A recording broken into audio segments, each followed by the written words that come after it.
Hey everybody, welcome to another episode of Design Recharge. I'm your host, Diane Gibbs, and I am joined by my good friend Brian White. And Brian is one of the most humblest, most prolific designers, and he's so nice and he's so helpful. So I'm super excited, and I'm glad to have everybody in the chat and joining us live. So thanks for coming. So thank you, Brian, for being here. Yeah, thanks for having me. I kept telling Brian, it's just me. It's just these conversations me and him have all the time. I'm like, hey, can you help me really quick? And he's just really good at that stuff. And you're a great teacher too, just so you know. So thanks. Some people don't know maybe who you are. And so I want to give them an opportunity to understand who you are. And I learned something new about you today even. So can you tell us a little bit about your background and where your love for design and art began? It went back in junior high. I had an incredible art teacher, and I started skateboarding, Bones Brigade. I'm gonna throw out some old stuff. Lance Mountain, Tony Hawk. I actually got to skate with Tony Hawk once when I came to Kansas City. That was pretty fun. Cool. So that skate culture kind of moved into high school, and I had another incredible art teacher, Pat Nemchok, in Lawrence High School, and she really pushed doing all sorts of art, illustration, pastels, oil painting, printmaking, all sorts of stuff. We even did screen prints. And it really gave me a love of just all sorts of art. And we even dabbled a little bit in design, but back then they couldn't afford the computers and, just didn't have the stuff there. So. Right.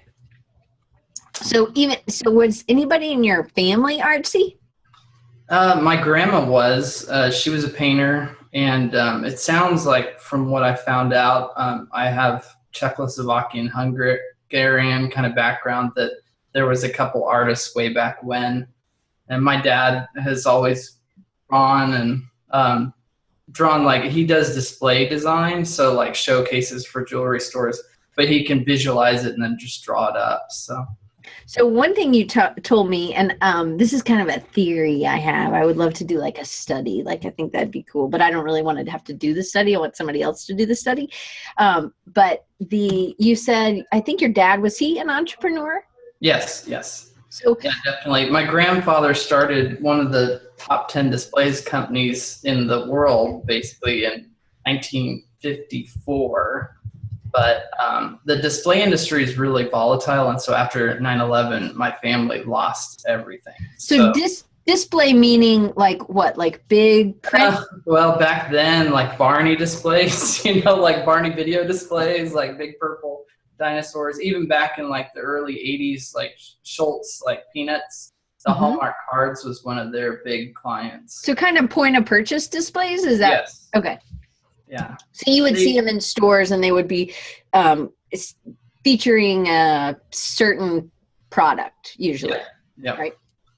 So from that, I looked at the marketing and the branding of what they were working on, and they have a design studio that had about 12 designers, I think, and I got to go hang out after school and mess around on Macs. And like what age? Maybe 16, 17, from around there, 18, yeah. So right. before college, so. Right. So you go and you have this influence. So your dad's always been an entrepreneur? Yes. Yeah. Okay.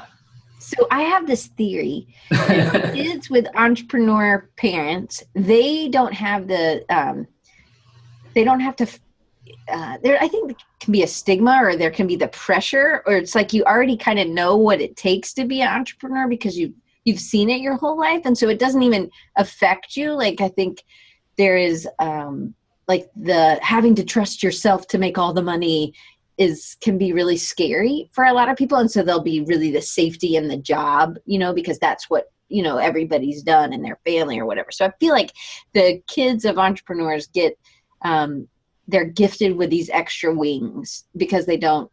Do you know what I mean? Like, maybe, yeah. Anyway, yeah. He doesn't agree with my thing, but that's okay. No, I do. I think, I don't know. It's kind of ingrained in you. Yeah. That just like, Well, and how hard you have to work? Yes. Yeah. You have to work very hard. So. But so you started your business in 96, which 20 years ago, and that's a long time ago, but that's pretty ballsy to get, start pretty young. You said you were 21. You guys can do the math for later. So you were 21 starting your own business, and that can be overwhelming, but you just did it, and I had a lot of help from my family. I was in KU and getting paged in class, and back then they didn't have I couldn't afford a cell phone really, so I had to run out of class and go and figure out what was going on. So but what I ended up doing was in 96 from skateboarding, skating, inline snowboarding, just loving the skate culture and wanted to come up like everyone, like a screen printing business. And so Cheese Ball was born. And it's just funny. So I look back and I just learned so much. I think Jostens, they do all sorts of stuff in Kansas, but they're all over. They do like high school annuals and stuff like that. They left, or they were leaving Kansas, I guess, and I got a great deal on a 4-head printer, a flash dryer, and just tons of ink. And so I did the garage, setup, printing shirts, and then it kind of snowballed out, and we started selling at Play It Again Sports. That was a pretty, that was a while ago. Yeah, for sure. Yeah, so it was interesting because learning, how to market and how to distribute, how to inventory, how to build your website from scratch, what front page, Microsoft stuff. That was back then when you did a rollover and you kind of jumped up and down because you're so excited the color changed. Right. Yeah. So. But that's one of, I think, your superpowers is that you've been in the web design business for 20 years. And a lot of people can't say that. And you've really seen it kind of evolve and change, and how UX, UIs really developed over time. And the things we did, right? Rollover was huge back then, and different colors, and there was tables and everything, when we there was no padding. If you wanted the padding, you put another table and say, or a blank invisible image, right? Yeah. Oh yeah, invisible GIFs and whatever. Yeah. Right. So, what was your design education like? So you were at University of Kansas, right? Well, actually, I got a half-ride scholarship to MIAD, Milwaukee Institute of Art and Design, and I went there for 6 months, and I loved about half of it and hated about half of it. And I can't stand like really cold weather. And literally you had to like sled to school. And that was downtown Milwaukee. And yeah, it was interesting. So, and they wouldn't let you, I was more like, I wanted to get my apartment, do some stuff. And they made you stay in this dorm that had no windows, and just, it was awful. So I came back to KU for a semester, and I was like, no, I'm not ready to be here. So I liked it, but I ended up using most of my money that my parents had saved up and I had saved up, and went out to LA for a year. And that really opened my eyes because I went to Biola, which is just south of LA. My dad and I, rent a car to go visit the place. We're from Kansas, and we drive down Rosecrans Avenue, which goes through Compton, and it's like these two Kansas guys going through Compton. It was pretty bad, but no, it was a good deal. So I learned a lot and met a lot of neat people. And Facebook, I mean, a lot of people hate on Facebook, but that's the only way I've connected with some of the people, from back then. So it's been fun. So Jed wants to know if you're a Jayhawks fan. Yes. Yeah. I was born in Lawrence, and it's my parents actually drove us when we won in '88, around like up on campus, amidst, everyone going crazy. So Oh, Yeah, that's fun. big Jayhawk fan. So basketball was invented here, so it's kind of big. So That's awesome. yeah. All right, so Peter said something CPT, and I don't know what that is. So Peter, you're gonna have to write that down. Do you know what that is? No. Okay, good. Me and Brian both don't know what it is. So then really your design education was a lot on your own. You kind of picked stuff up, the marketing stuff and the business stuff you kind of had ingrained from being your dad's kid, right? Yeah, I'd say so. Yeah. CPT is Compton for short. I guess girls from Alabama and guys from Kansas. I don't know that one. So. Thanks for keeping us in the know, Peter. All right, so one of my questions was, so really you go to LA, you never finished your degree, and you were studying painting with a minor kind of in design. So you go to LA, I mean, that's really courageous. So your dad's like, see ya, I'm dropping you off in Compton. Or not really, but. No, La Mirada is not Compton. It's definitely nice. So were you were working for yourself there in LA? No, I was still at school. So okay. I was at Biola, and I was actually doing more printmaking and photography there. Lots of weird stuff, just testing out the waters where, you're living in the dark room because there's no digital cameras that shoot over 680 by 680 by 480 or something like that was the max pixel dimension. So, doing weird stuff where I'd print out photos and make a suit out of them and wear them to my senior show, or not my senior show, my junior show, and just interesting stuff like that, but always with like minoring in illustration and design. So getting the classes in Illustrator really helped, and Photoshop, but taking that and kind of mix matching them together. So I'm very eclectic. So you are. And that's one of the things I love about you, and one of the things that I really love when we've talked, because I think I have the same sort of theory as you have, and this is one of the reasons I think sometimes 20 years I've been in the business. I graduated from college in '96, and I didn't start working for myself then, but I feel like it was a different time, and it was different. And so we've had to go through waves, and there have been other people that I've graduated with or that I was in school with that have left the industry, or they never really got a foothold, or they just kind of did their own thing. And I think it takes something. I think there's something that's to that. And me as an educator, I really want to make sure that my kids, I call them mine, I want them to get jobs if they want to get jobs, or I want them to be successful. And I think tapping into kind of some of the reasons and some of the ways that you've been able to be successful is really helpful, because I really do think you have to stay relevant. You have to stay fresh. You have to stay, you understand what is next and what's coming. And I think you've been able to do that with web design and with a lot of other things. I would always say, like, that I was going to talk about this later, but that I always consider myself a B designer, because the A designers seriously are bleeding edge, and I've seen those guys, and it's fine. I mean, that's really cool that they do that, and I've met some of them. But if you see their family life or their life, it's kind of sad sometimes. So, I mean, to me, I guess maybe I'm a nerd enough that I'm always a little bit behind the curve, because like I never update iOS now to this is separate. Sorry, because I don't update it for like 2 weeks because they have no idea what they're doing, and they update it and then it screws up your phone.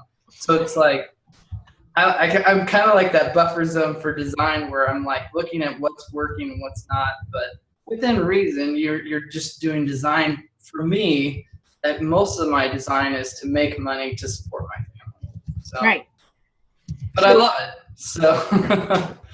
So let's talk about that a little bit. So you're pretty introverted, right? Yes. You're like, yes, I can answer that one really strong. And so I would think, so being an entrepreneur would not be a normal, like, for an introvert, like I'm going to go, and because you have to sell, you have to get out there and you have to sell it. And that can be like so anxiety ridden. for somebody who is very introverted. So talk about a little bit about some of those. And I know we're off. Oh no, this is the next question. Yay, I'm staying on track. Can you talk a little bit about that and how you get over that? Because I think a lot of designers are right there with you. We really like being behind the computer screen, and we let somebody else be the star, right? Yeah. Well, I'm trying to think. Back in 2004, I cold called Von Glitchka.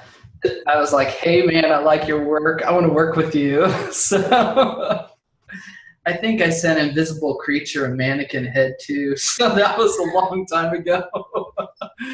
But you have to do what you got to do. But yeah, I guess for me, the first few years were really rough, just learning and realizing when you pay $1,500 for like a print ad, you have to sell a lot of t-shirts to make that money. Yeah. So it's just that learning curve. But for me, it was more of when I had Ellie, our first daughter, 2002, stepping it up and being like, yeah, I need to make this call, and really step out. And it wasn't like it was, it wasn't that scary, but it was more of like I really wanted to get work that was, lasting and paid well, I guess. So the first few years, it was just brutal. Like, yeah, brutal. Well, you're taking what is available and what you're hearing about, and it depends on what circles you're in of what you're actually hearing about. So what year did you contact Vaughn? 2004. Okay. So you weren't friends with Vaughn yet. He is your friend now, right? It's not like... Yes. Yeah. It ended up being, it wasn't like a stalker move. No, he probably got freaked out. So it was funny though, because I had never met him for 12 years. So I met him last year at Creative South for the first time, which was really cool. So was last year your first year at Creative South?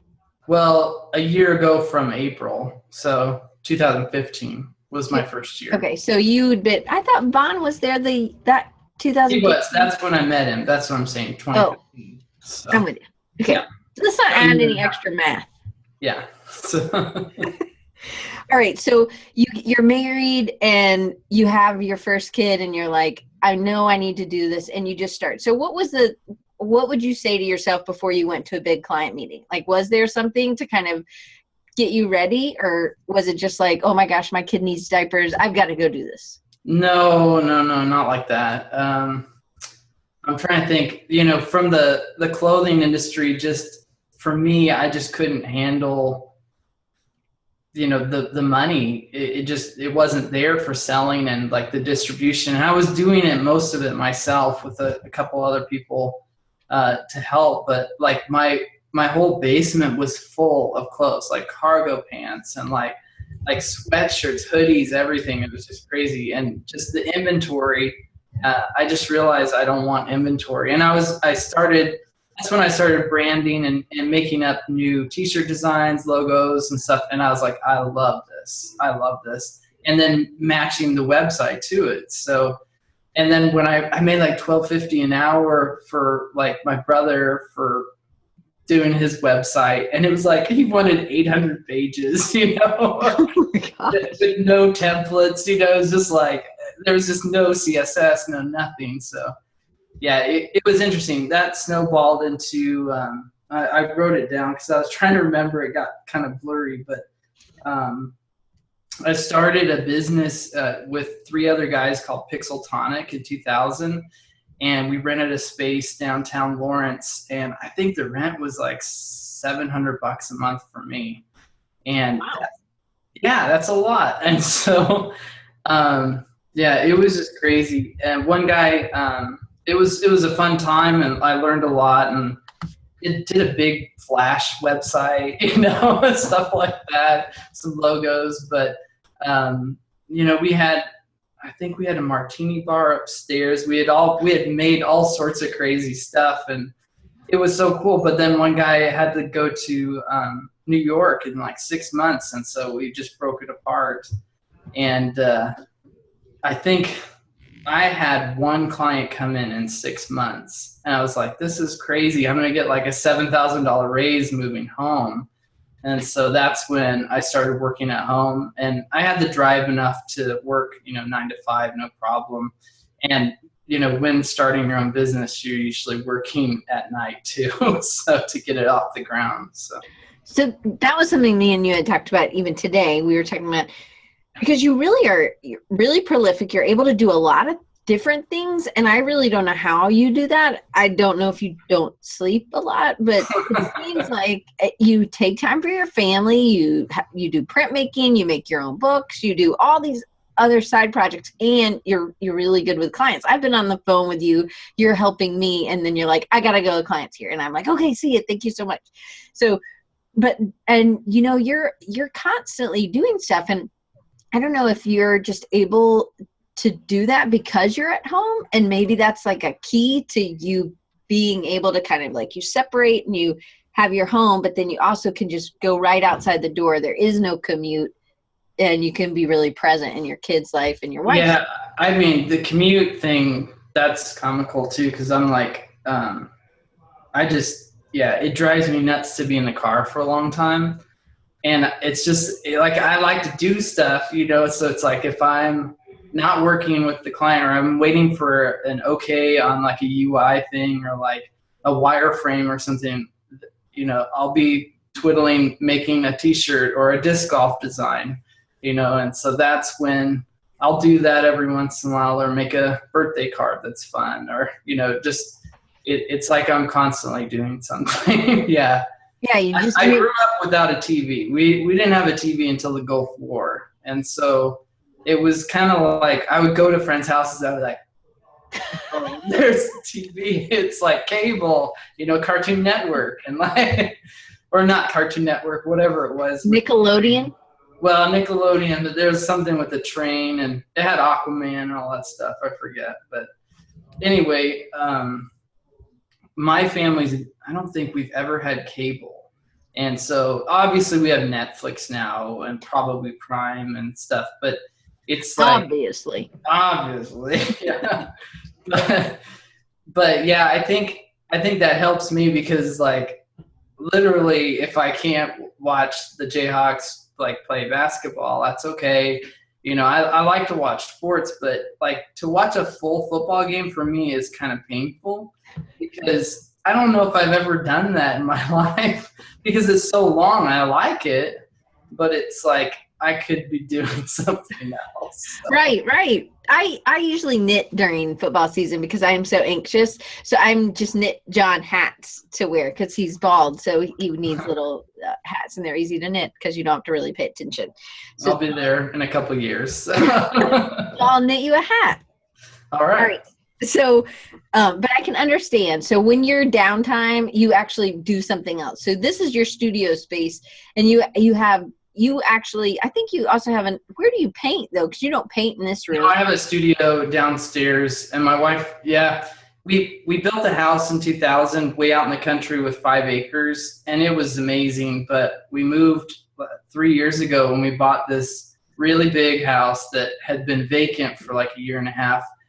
And we literally had to repaint every wall and redo every floor. Whoa.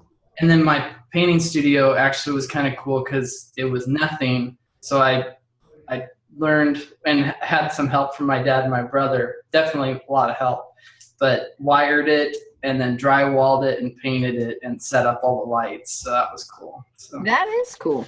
Yeah. I just need to get some interior design help from all these other designery people. So, well, maybe somebody can hook you up with somebody to help you with that. So, I think it's funny. Like, I've driven through Kansas. It can be kind of boring of a drive, yes, unless maybe in the summer, it kind of the wheat or whatever is growing, grass or whatever.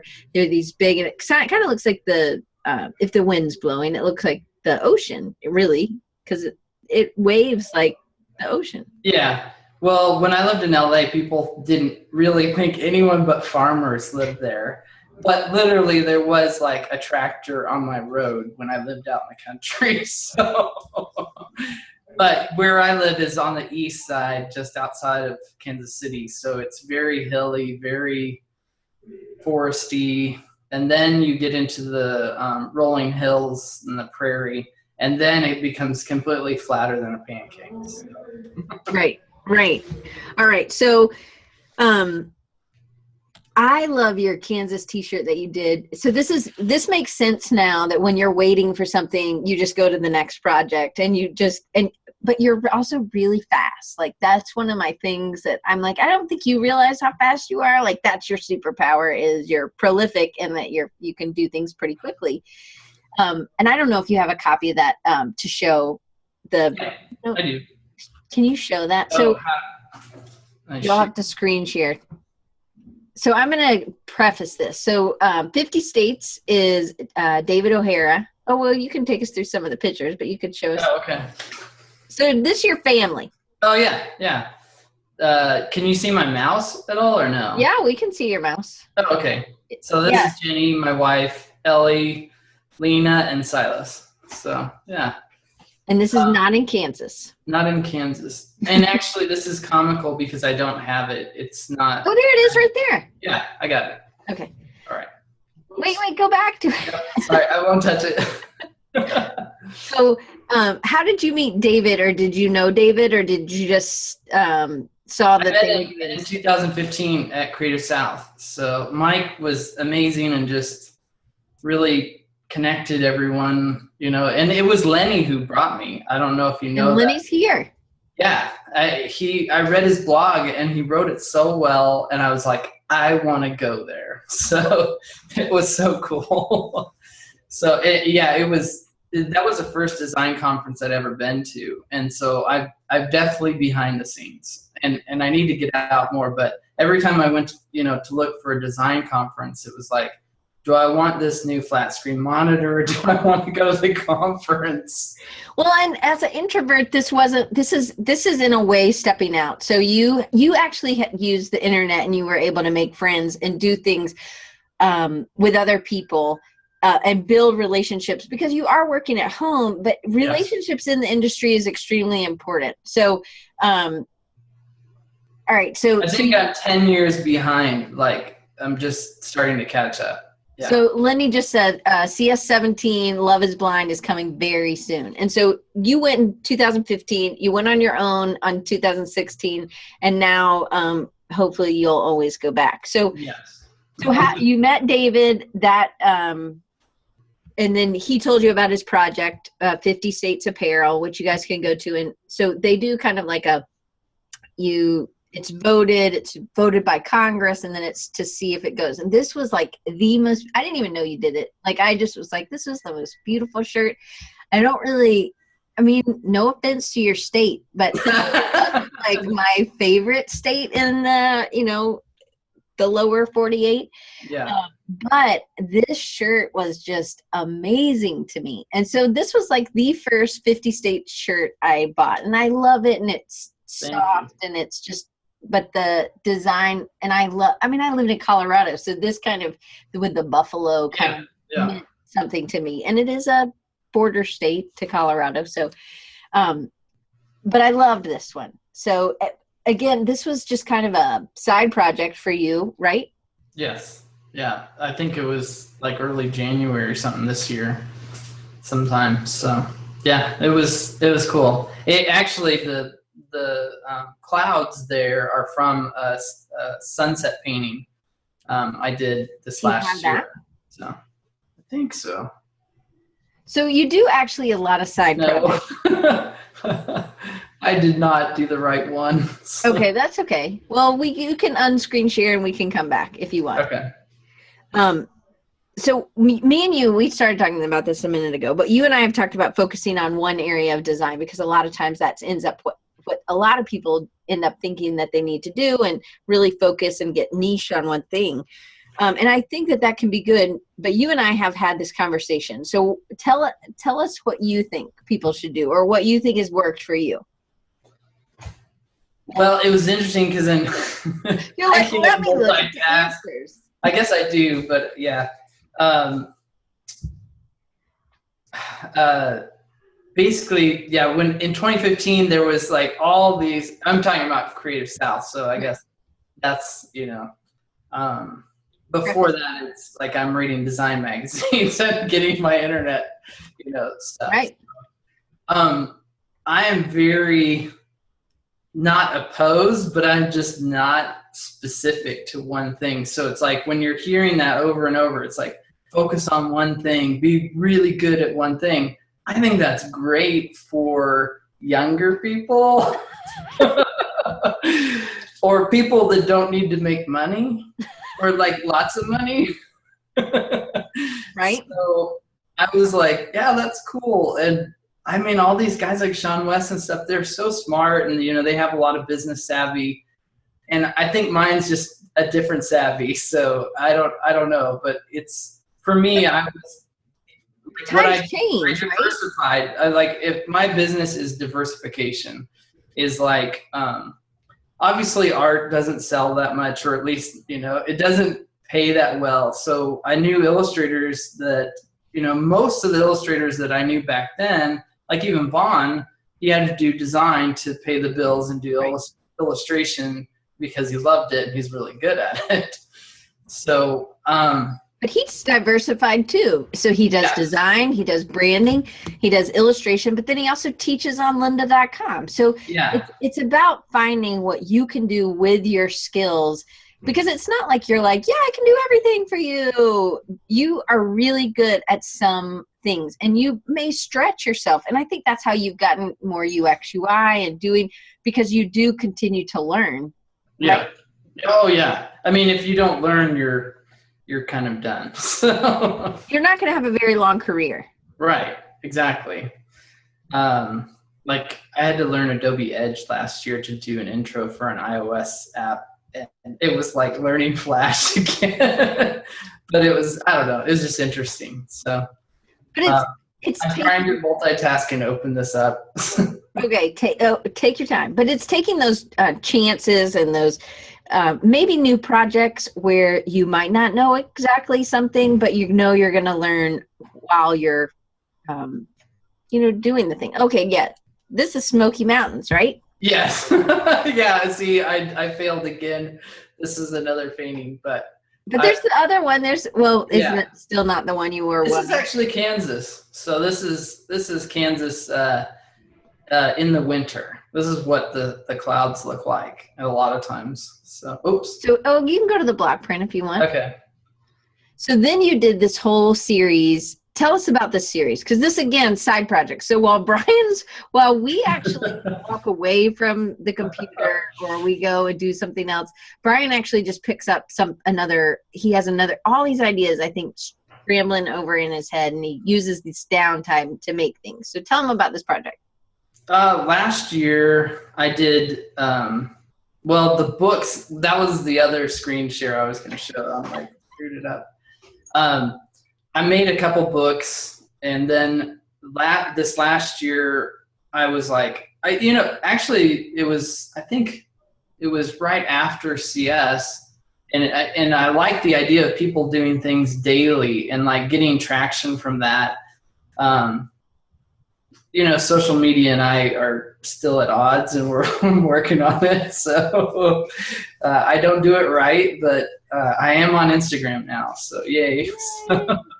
But anyway, last year I was like, I really want to read a psalm every day for Lent, which is the time up into Easter for the Christian holiday, and then iterate it into block print. And so I did that, and it was hard, to do it every morning, or even if I missed it in the morning, doing a second one if I missed it the day before, but trying to hit it every day. So I got close, and I hit all 40 days, and they were all 3x3 woodblock prints. And when I say woodblock, I meant linoleum, but block print kind of in general. Right. So I was just excited about it, and so I made a book, and then I actually called up, I forget which translation for the Bible to get the ability to use the Bible, but I put together the book, and so it correlates, like you've got the Psalm picture, and then I picked out like one verse out of a psalm because some of them are pretty long. But I thought that would be kind of interesting, and it'd just be fun to put it together. I had this wacky idea. I'm like, well, I could duct tape all of these 3x3s together and run it through my press. I have a big press that I bought. It was fun. And so, so I did it, and I really liked how they worked. So I'm trying to decide next year. I'm going to do prints next year, through Lent, but I'm trying to figure out if I'm going to stick with the square theme or not. But it worked out really well because then I broke it out per book. But the year before, I did 40 Days of Psalms book. I did a watercolor per day, and that was pretty fun. And I got better at it at the end. So some of them aren't good. But and you actually, so in all this, and I don't think this was the first book you did, but what was your first book that you made and you started selling on Create Space with Amazon? That was the Kickstarter I did. It's called I Love Lunch Notes. So you got to take us. Or do you have that so you can share it? I have it on my other computer. Okay, let me see if I can. But I can share the link. I have those things.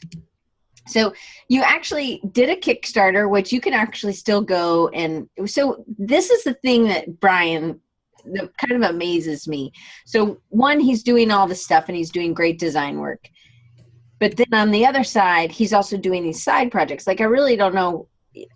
Maybe you don't. Do you sleep a long time at night? I do. I think my kids go to bed, and then my wife goes to bed, and I'll stay up a little bit longer and paint or do stuff. So and ideas just are continuously coming to you. Is that? Yes. Yeah. Here's the books. So did that work? Yes, it's okay. Perfect. So all these books are available, but it started out as this I Love Lunch Notes. Yeah. Kickstarter that you did for your kids. I'm trying to find a note, but anyway, this first book was a Kickstarter book, and I had like 5 years of lunch notes, and so like Tell Lenny, people what that is. It basically, a guy worked at Hallmark Cards there in Lawrence, and they had been throwing away all sorts of these, like they're almost like index cards that were perfect to draw on. So I started, using just whatever, like napkins, and then moved to these cards that were all the same size, same color for like 5 years. And so my first daughter went through elementary school, and I made a card almost every day. Some of them weren't very good, rushing out the door, and and then I would put it in a bag and come back with spaghetti sauce all over it or whatever. But some of them were fun, and so I saved them, and then it took forever, but I scanned them, and so there was like 300 cards in the first book, and it was kind of like the ones that I liked, or some of them were like magical unicorn horn that didn't make sense to anyone, that you just don't put in there. It was an inside joke, so we didn't. There was some weird stuff in there, so it's definitely not a normal, like, I love you, Right.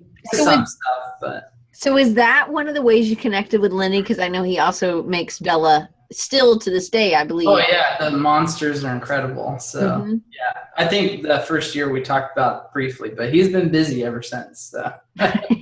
So, all right. So it was really good. You had a funded Kickstarter. So that's another thing. Like, Brian could teach us about doing a Kickstarter, but then he's also could teach us about doing Create Space and actually selling books through Amazon. So you did the Lunch Notes 2. How long after Lunch Notes 1?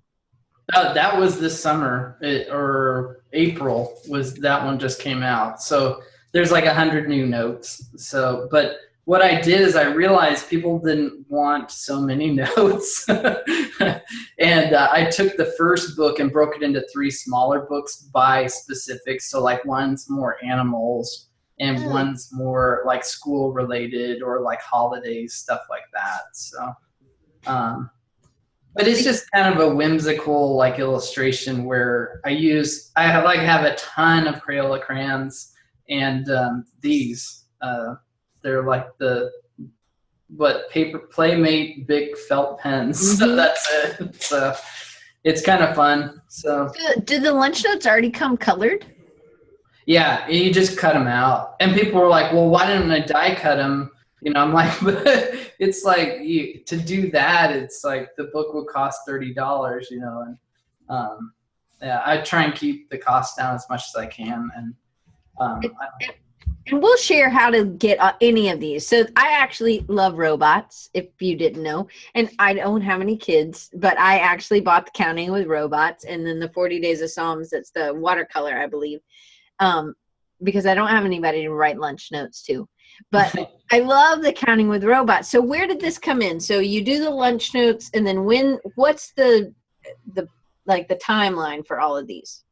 Oh, lunch notes was 2013 when I finally got it kickstarted, and then it took a while to ship them all out. It was crazy, but then I started working with Amazon and doing more printing with them, and then I did the subsequent 3 books the next 6 months, and 40 Days of Psalms, literally both of those this last year, which is cool.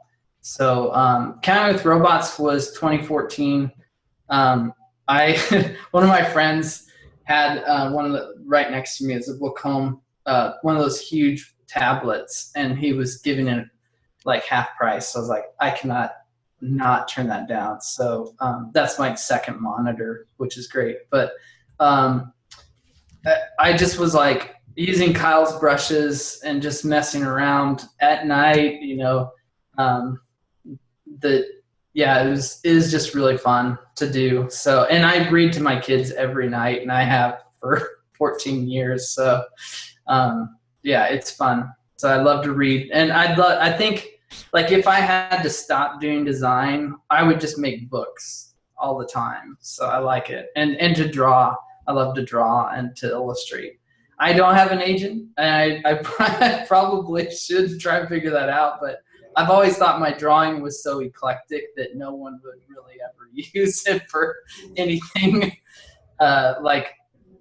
professional, I guess. I love the robots. I think that style is terrific. Like, that I think you should not sell yourself short there, for sure. Okay. Actually, this one is drawn from a Lego model. So oh, cool.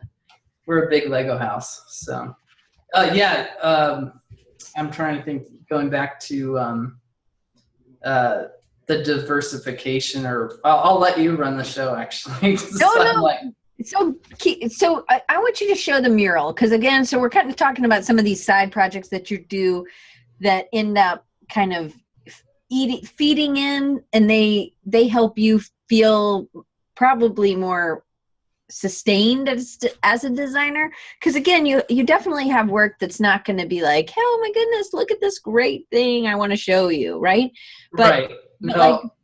But it's about organization, right? Well, I'm having trouble with my preview. It's jumping all over. Oh. So I can, let me go back. Let me stop sharing, and then I'll jump back. Okay. Yeah, for some reason it's not showing everything. So all right. So what do you think that are your 3 things that you're really great at? And that's probably hard for you to say, but what do you think are web and UX UI is one, maybe? Yeah, I do probably, pay 80% of the bills with that. So. And then you also do a lot of branding. You are kind of like getting back into that and want to do more of that, right? Right. And I've always loved to do branding and logo design and like mood boards and style tiles and all that stuff. And it's like that word of ideation, of coming up with the idea of what, how your company will be perceived. Mm-hmm. And I love to show that. With smaller companies, it's so cool to see how quickly you can change something into something that's professional and like moving them forward.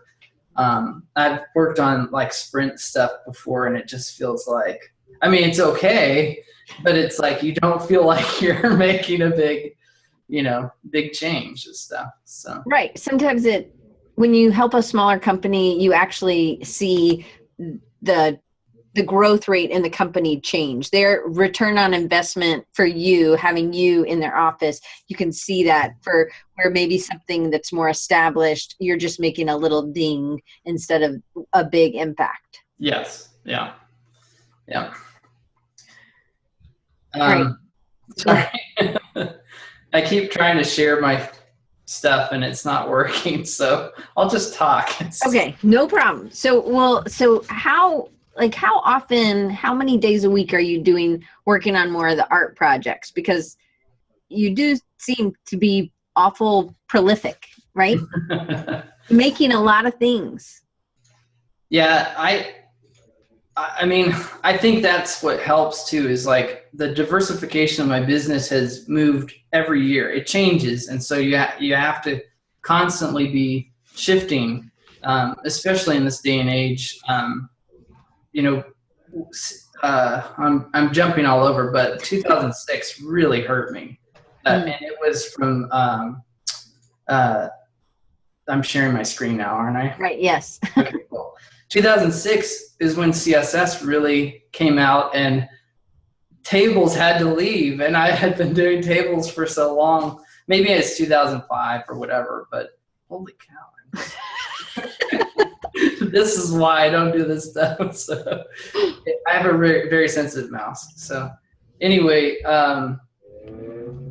diversification, I'm jumping back, but basically almost always when I'm freelancing, I still freelance or contract or whatever you call it with 3 or 4 agencies usually at a time. And so what happens is none of them have projects at the same time. And so you're usually working on 1 or 2 projects with agencies that gives you your base that basically covers your utilities and, payments and all sorts of stuff. And then the Tri-Lion stuff is just like smaller clients, and almost 90% of it's word of mouth, which is great. And so it's like someone in DC had a beer with this person. Hey, Brian, hey, and then they start working with me, or they move companies, which is great because I've been in the business for so long. I had a guy working up in New York. He went down to Texas to a company, and I basically got that as a client, and then he moved to another company and I get the client again, which is you've retained the other client maybe in New York or in Texas as well. Sometimes, yeah. Sometimes. I mean, every agency is different. I've worked with VML like earlier 2000s doing I wanted to be on the Xbox branding stuff, but was put on like their development team and stuff. So I did stuff for them for Microsoft and Sprint and some bigger clients. That is great because you're getting these branding guidelines that are really detailed and you learn so much, but then you have to translate it for a five-page WordPress site and logo design and brand for a company, locally, or not a lot of local work actually. I've just started to, and I really like meeting people and doing that, so it's cool. But, all right, so tell us about this mural. Oh, this is fun. There's a missions program. A lady we met. We adopted our second daughter, Lena, in 2007, and my wife was like, "We are moving," and I'm like, "Okay." So I got a vonage line, and we moved to Guatemala City within a month of her being born. And wow. My other daughter stayed back with my in-laws, so they really helped out a ton while we were getting acclimated. But we ended up living in Antigua for 8 months, and that I was freelancing for like 5 Site in London and some other agencies, and doing a lot of UX UI stuff. And they kept thinking I was in Antigua, the island, like drinking it up on the beach. And I'm like, no. But we fostered her to adoption. And during that time, we really fell in love with the culture. It took about 3 months, but my wife and I loved to go back, and we all went back as a family without our young one. this because it's a little dangerous for him. He's so crazy. But we met this lady, and she had been working there. So now it's her 10th year, and she's really just loves the people. And this is in a small mountain town up in Barrio La Cruz. And so we do missions work up there. And basically we were working on, I would do like safety cards where like I got flagged when I brought them in because I had so much printed, but you can only bring in so many. But it's basically like, you know, don't drink from the hose and like all these standard things that these kids aren't taught. Right. That I tried to correlate and brand it in a way that they could look at it and not have to read and be able to know, you know. But the leading cause of death in Guatemala under 5 is falling into open fires.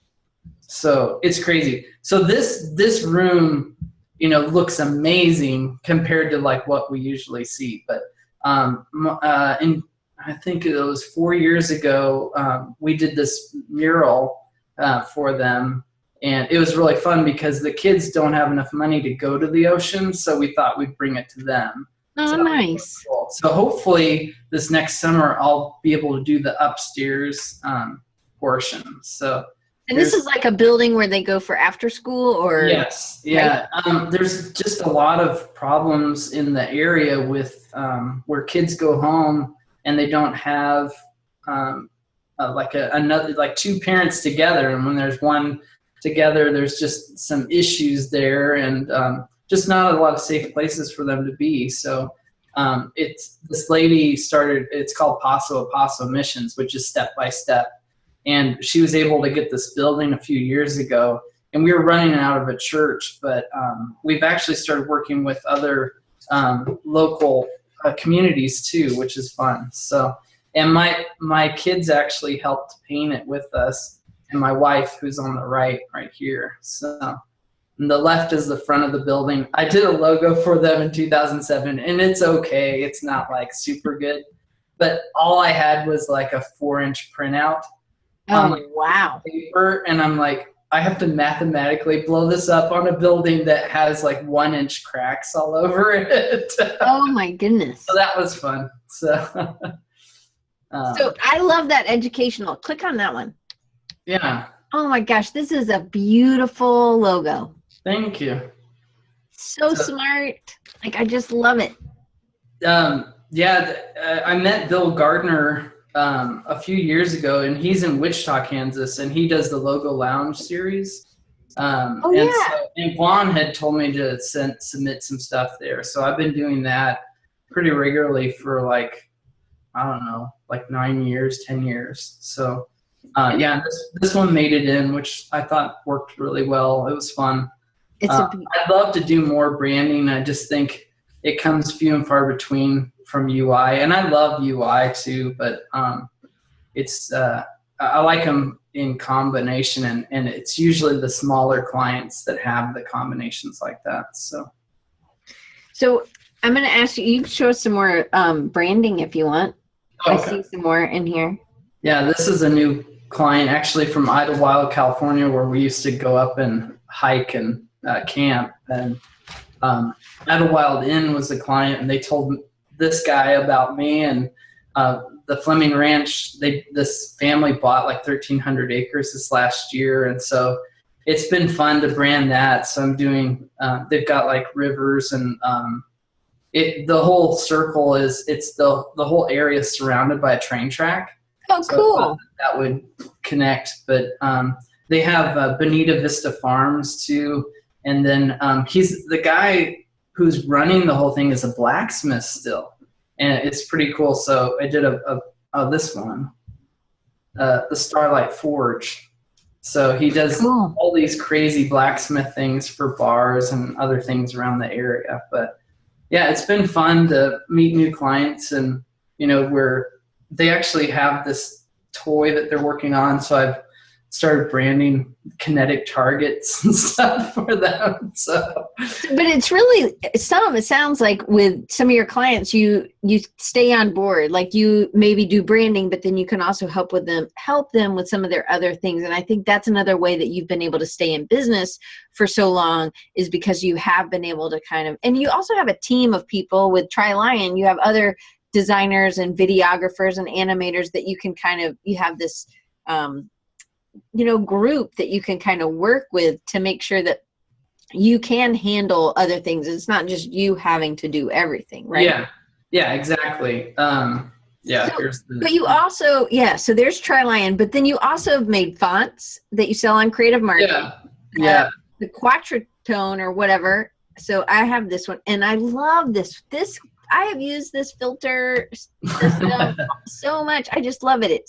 Thanks. It is really, really inexpensive, and it's again available at Creative Market. And I don't know if we have a link for that. Did you send me Creative? No, I did a bad job on those. I'll try and send those. Send it to me, and I'll put it in the show notes.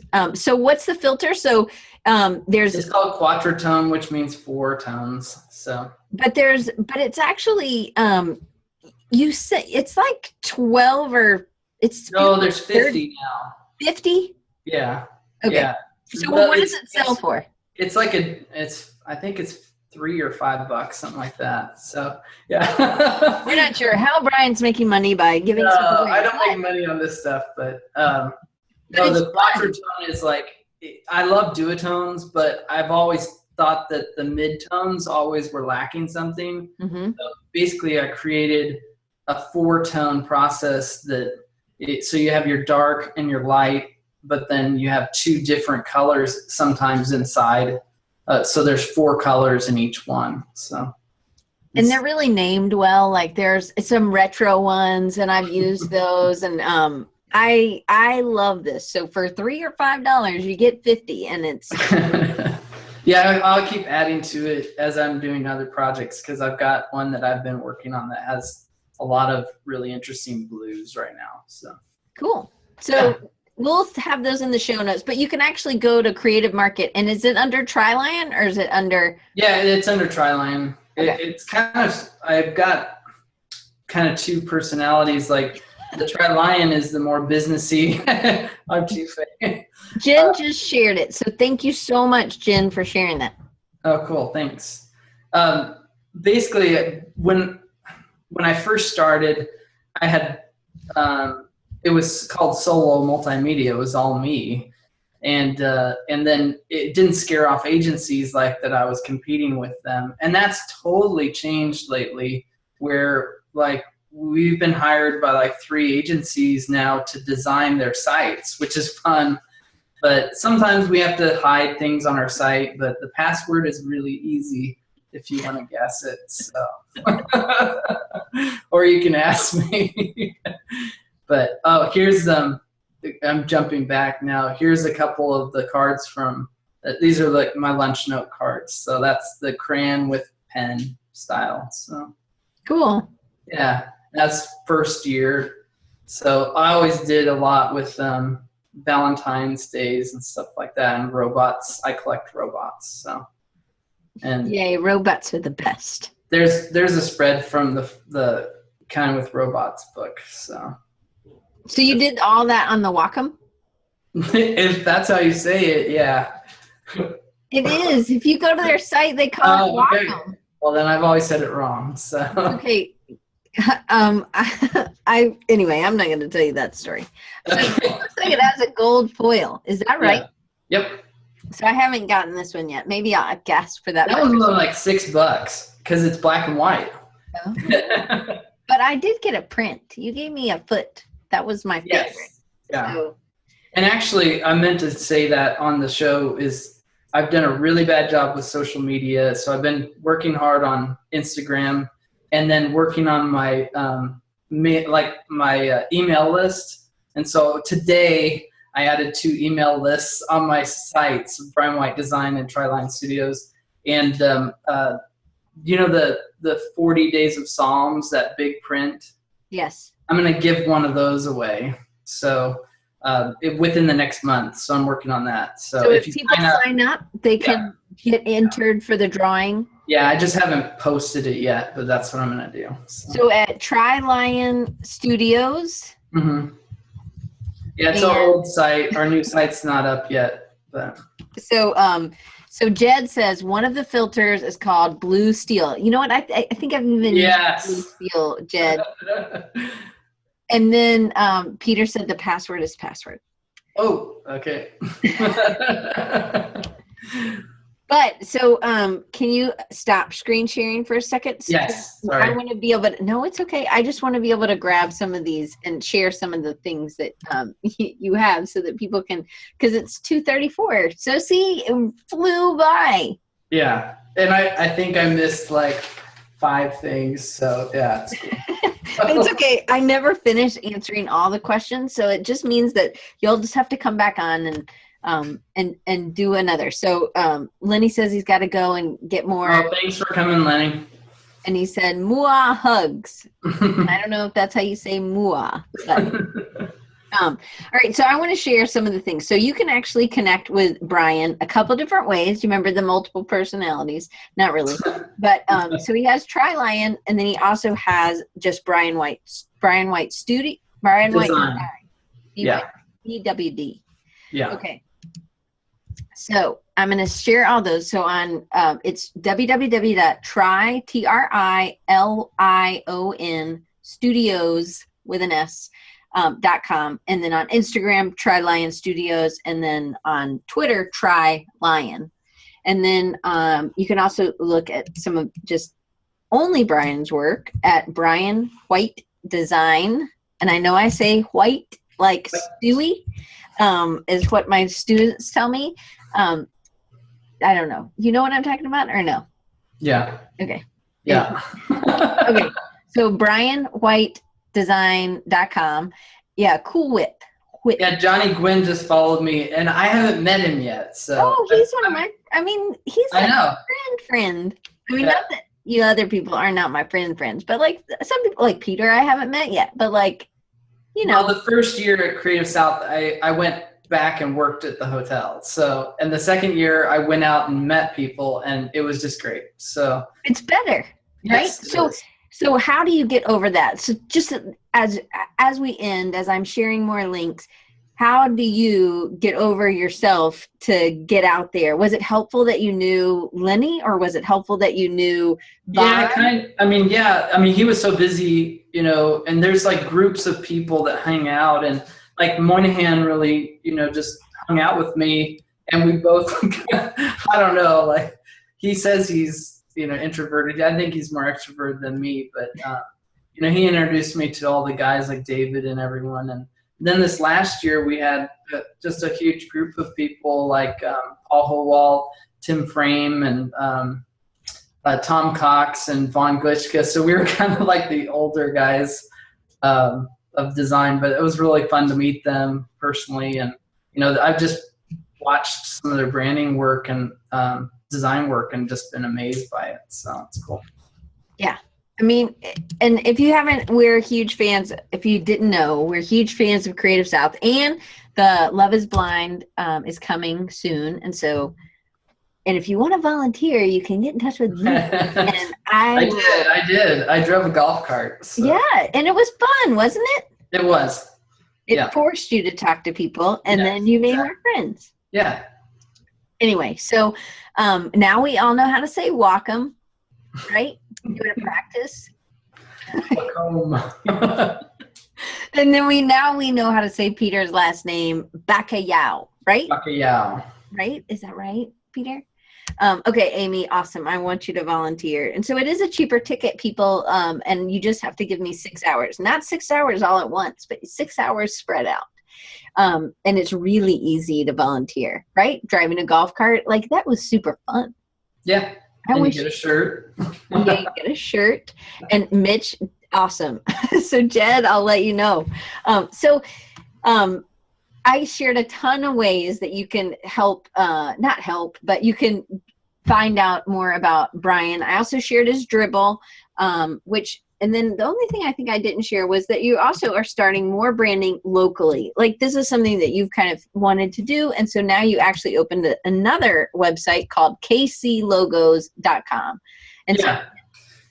There's just a lot of work in Kansas City, and they're going outside or trying to find companies, around that area. And I'm only like 30 minutes away. So I'm in Kansas City a lot. And so I was like, this would be really good for search engine optimization and getting more Kansas City branding work. But I probably will keep it, mostly logos and maybe some identity work and stuff. But I just think it's kind of fun. And Kansas City's really blowing up right now. So it's fun to see just all these startups and, design chapters. So I've thought about joining AGA, and I know that I see all you guys, Yeah, you should. Yeah, it sounds like they've got a good deal going on in Kansas City. So yeah, and I think I know one of the guys there, so I can make sure that I do you an intro email or something. And you would really like him too. So that's cool. Well, Tad Carpenter, he teaches up at KU, but he's in Kansas City, and he did the Made in the Middle. I'm not sure if you're familiar. I think I've got a Made in the Middle thing back there somewhere. But they're doing a conference in Kansas City. So if you come out, we'll hang out. It'd be great. So it's only like 2 days in October, but it'll be really cool. So just reach out to Brian. And if you want a print, remember, all you have to do is go to either trylionstudios.com or brianwhitedesign.com. And then sign up. If you are interested in a ton of the other things that I don't know how still the time manager guru is right here. Well, I am the project manager for TriLion, so I guess I have to. So maybe that's another way that because I do think that we kind of struggle with that sometimes and meeting deadlines and but I think you kind of tell people what you have up front, and you've just gotten faster and faster because you've been able to focus on 2 or 3 things to grow your business. Yeah. Yeah, and I didn't mean to come across like focusing on one thing is bad. You didn't. Just for me and my business, it keeps it interesting, I guess.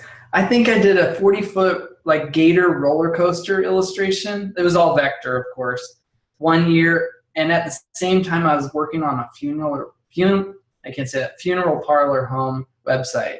So it's it's I like the variety of it, I guess. So. Yeah, I do too. Absolutely. So I'm so glad. Thank you so much for talking to me. I'm glad you came on. I really appreciate it. So I'm just glad you're my friend, and I'm just thankful that you came on and you shared some of the awesome stuff that you're doing. And I hope maybe you get more mural work because you would love to do stuff like that. And you just still find time to because that was like a gift project, like a pro bono project, but you just did it. Yeah, I totally didn't show the one I really wanted to show. Show us. Okay. Let me see if I've got it. While you talk about this, I'm going to tell you guys who's going to be on next week. Next week is Fraser Davidson. He's an animator, illustrator, branding person in the UK. And I met him also at Creative South. And he was on a panel my first year there. And he's super smart, really talented. He's done stuff for the Canadian Olympics. He's done stuff for the NFL, if you people have heard of that. I know most of you people are not football people, but the NFL is pretty big. He does stuff for baseball, basketball. Fraser is brilliant for sure. And it's the British accent. So, that's not what you wanted to show me? Yeah, no, this is. That's awesome. This is a side project for our old church. And so I'll do this for kids where, so these are based off of old town libraries and stuff in our hometown, and so this is in a church. So this is branded for each of the kids' rooms, so it's fun. So that's awesome. Yeah, and I threw in my disc golf right here. So yeah, it's fun. So Those are awesome. All right. I'm just looking. Okay. How did that, like, the library, was it cut or was it straight? Oh, yeah. 1 second. No, this is comical, for church stuff. It has to be pretty low key. So like we cut it out, and just cut them out and grommeted it ourselves. So we got to get on printing a whole bunch of banners. So that farmer's market is great. Oh, thanks. Some of that's clip art too. So, But where you go as fast as you can, but it's for a good cause. So absolutely. Well, cool. And I like that you're kind of putting your hands back in that too, and you're doing some different things, and you're still getting to draw, right? Yeah, I'm gonna focus more on packaging again, and like these are some white papers, airplanes I actually made for a packaging design, and then you juxtaposition the graphics on it. So and working more on kids illustration stuff. Those are fun. Yeah, that's actually a Kansas City company called Kid Fun, and I shouldn't say this online, but they're really cheap toys. So, but they needed branding, and so in like 2010 we rebranded, and they're all over. But that's what they're known for, is inexpensive, affordable toys. So, affordable, even better. Yeah. All right. All right, you just have to hit stop screen share. Yep, got it. Awesome. Yeah, Peter says affordable. All right, so so I was trying to make sure. So Mitch said he had to run. Anyway, so check us out next week. Make sure you check out Brian, the 40 Days of Psalms. I love the watercolor one. That's the one I have, and I of course love the prints that he had done for the one that was this year. And so he's always inspiring me to do more with my time, and I hope you guys were inspired today, and I hope you'll check him out and follow him. I think our talk was eclectic today. Yeah, it was. So. It was for sure. Well, Brian, thank you again so much. I'm always like having you on, and I can't wait to have you again. And thank you guys for coming live, and we'll see you next week with Fraser. Thank you. Bye, guys.